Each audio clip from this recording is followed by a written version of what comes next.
एक बार मैं तिहाड़ जेल गया प्रवचन करने, नहीं तो तुम गलत अर्थ लगा लो।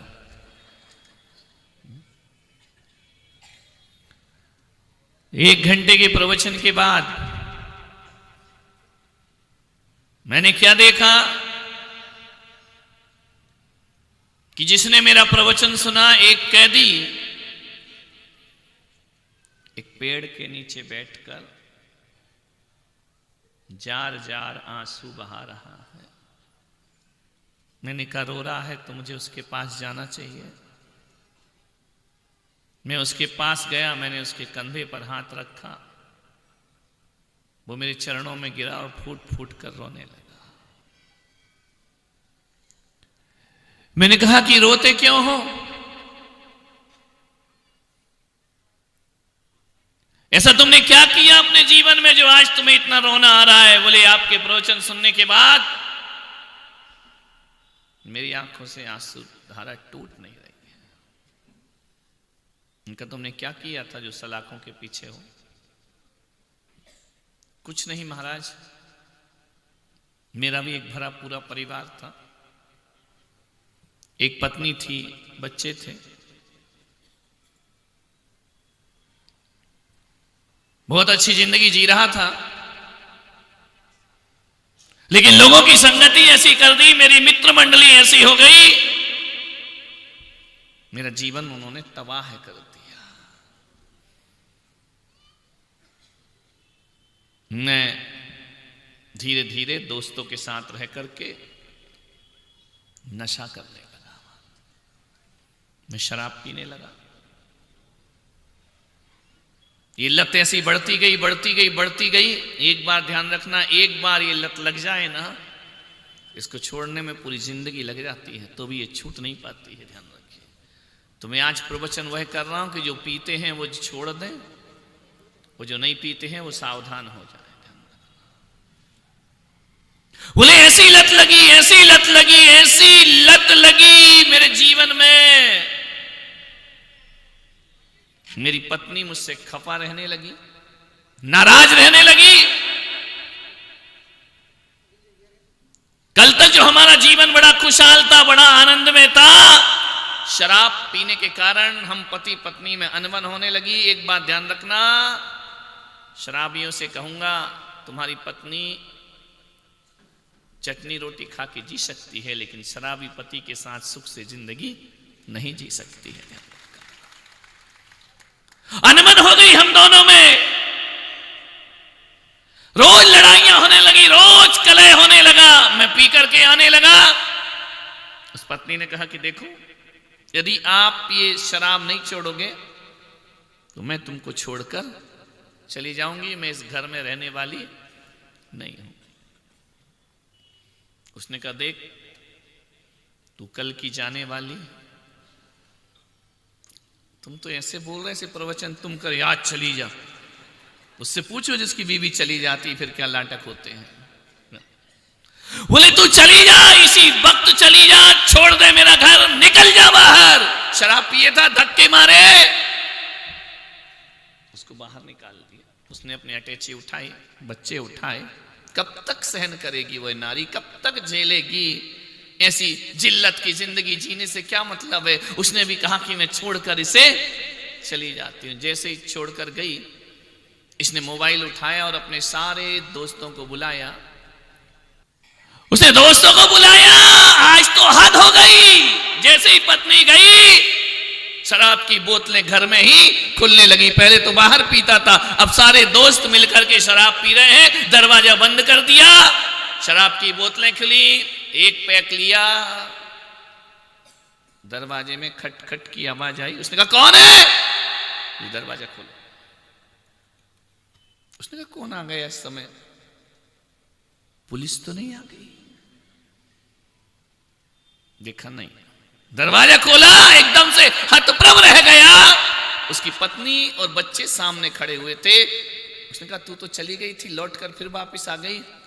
बोले मैं गई नहीं थी, मैं ये देखना चाहती थी कि मेरे जाने के बाद इस घर की बर्बादी कैसे होती है, इस घर को बर्बाद कैसे किया जाता है। मैंने देख लिया है, मेरे जाते ही तुमने शराब की बोतलें खोलना शुरू कर दी, घर में शराब पीना शुरू कर दिया। यार दोस्तों को बुलाया, गुस्से में आ गई पत्नी, निकल जाओ मेरे घर से बाहर। ध्यान रखना, सारे दोस्तों को भगाने लगी। शराबी ने कहा कि एक ध्यान रख, मेरे दोस्तों का अपमान नहीं करना। बोले जो मेरे घर का अपमान, जो मेरे मंदिर जैसे घर का अपमान कर रहा है, मैं उसका सम्मान जिंदगी में कभी नहीं कर सकती। निकलो यहां से। सारे दोस्तों को भगाया।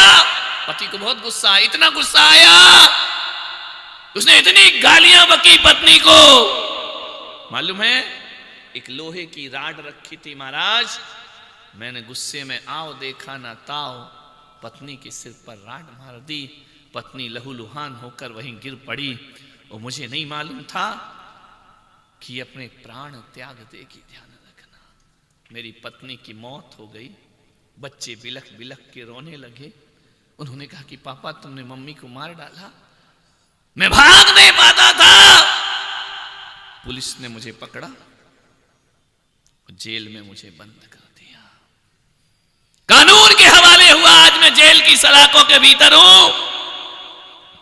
आज मुझे रोना इसलिए आ रहा है कि सलाखों के भीतर जब मैं बिना शराब के रह सकता हूं, तो सलाखों के बाहर भी रह लेता तो आज मेरी ये दुर्दशा नहीं होती। अभी कितने वर्ष मेरा उम्र कैद हो गया महाराज, 14 वर्ष हो गए मुझे इस जेल के अंदर बंद हुए। तो मैंने कहा तूने अपना चरित्र सुधार लिया, आचरण सुधार लिया,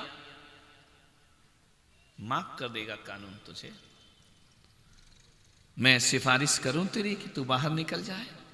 नहीं महाराज, मैं अब इस जेल से बाहर नहीं जाना चाहता हूं।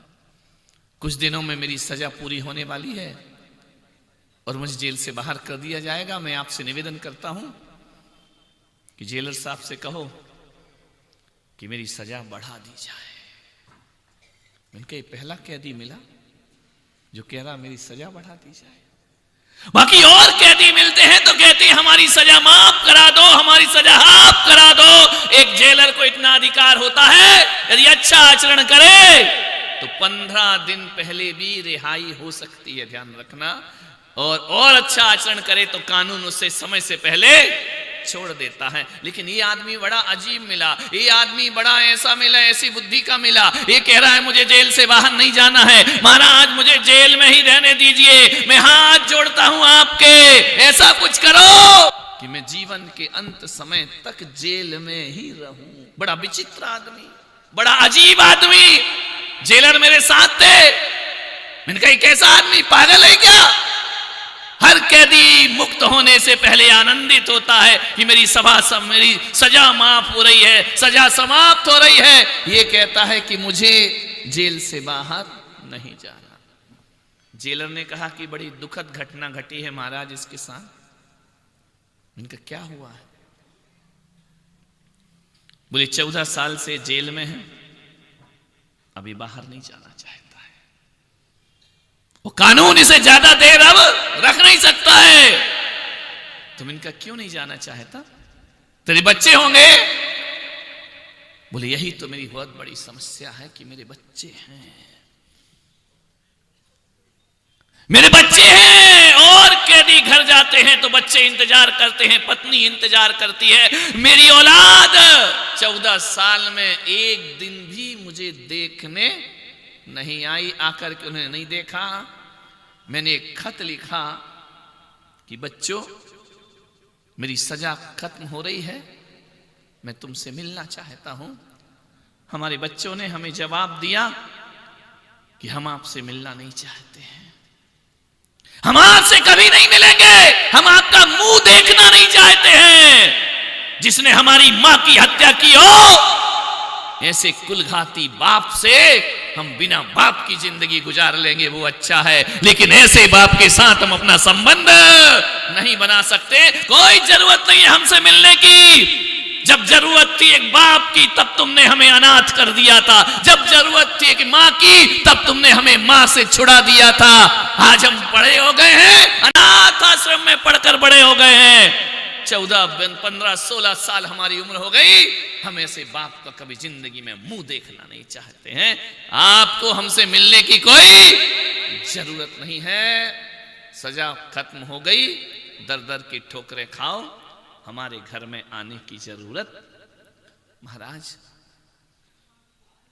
मैं किसके लिए बाहर जाऊं? कौन है मेरा अब? मैं यही चाहता हूं कि मेरे किए की सजा आजीवन कारावास रहे, मेरे प्राण इसी जेल में निकलना चाहिए। बाहर जाके मैं करूंगा क्या? 14 साल में बच्चे मुझसे संबंध नहीं रखना चाहते। मान्यवर, आपसे निवेदन है, बड़ी विनम्रता के साथ निवेदन है, जीवन को इतना बर्बाद मत करो। मनुष्य जीवन है, 84 लाख योनियों में भटक कर यह मनुष्य भाव मिला है, नशे में बर्बाद करने के लिए नहीं मिला है। ध्यान रखना, समाज का बड़ी चिंता का विषय है। बड़ी तेजी से धड़ल्ले से समाज में शराब परोसी जा रही है। महाजन कौम भी इससे वंचित नहीं है। ऊंची जात के लोग वह भी धड़ल्ले से शराब पी रहे हैं। ध्यान रखना, समाज दोहरा जीवन जी रही है,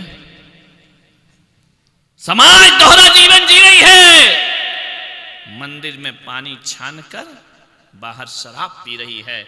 समाज कैसा दोहरा जीवन जी रही है। ध्यान रखना, एक तरफ तो छना पानी पीता है जैन समाज, दूसरी तरफ शराब की ओर भी हाथ बढ़ रहे हैं उसके। ये ऐसी समस्या है, हर जाति में है, हर कौम में है। मध्यम वर्गीय हो, उच्च वर्गीय हो, निम्न वर्गीय हो, धनपति हो, गरीब हो, सब जगह शराब, सब जगह शराब फैल रही। ध्यान रखना, तुम क्या सोचते कि मेरे कमरे में आते वो सब दूध के धुले हैं?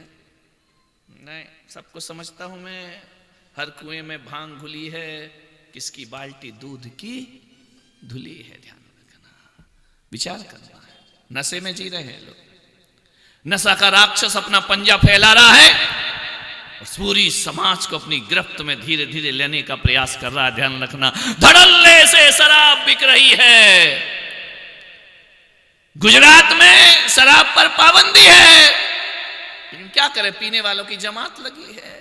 जितनी पाबंदी हो उतनी महंगी बिकती है। ध्यान रखना, करे क्या, सामने के दरवाजे से नहीं तो पीछे के दरवाजे से बिका करती है। कौन कहता है कि वहां कोई शराब नहीं पीता है? मैं गुजरात से आया हूं। ध्यान रखना, कितनी भी सरकार पाबंदी लगा दे, लेकिन करें क्या, हम क्या कर सकते हैं? एक तरफ तो देश में कानून है कि कोई शराब पीते सड़क पे बहकता मिले उसे उठाकर जेल थाने में बंद कर दीजिए।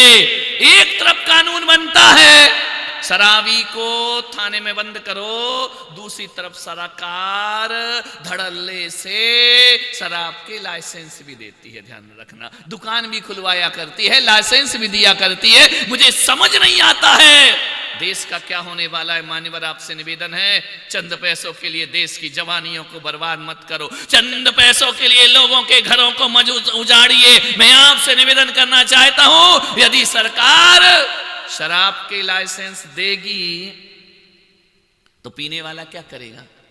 शराब लेके पिएगा नहीं तो क्या नाली में डालेगा उसको लेकर के? ध्यान रखना, पिएगा ही।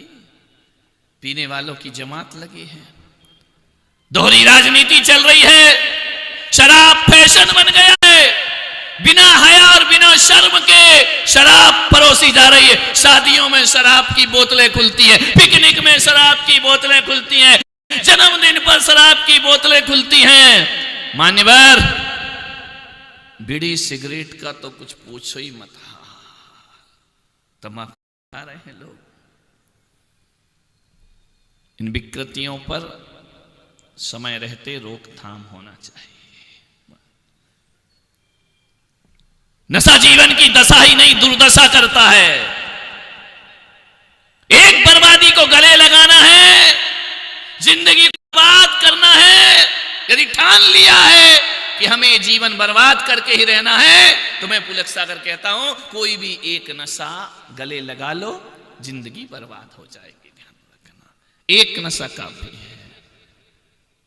आज तुम्हारी जिंदगी बर्बाद, कल परिवार की बर्बाद होगी, परसों समाज बर्बाद होगा, एक दिन राज्य बर्बाद होगा, एक दिन राष्ट्र बर्बाद होगा, एक दिन पूरी दुनिया बर्बादी के रास्ते पर निकल जाएगी। नशे से बचाओ इस दुनिया को।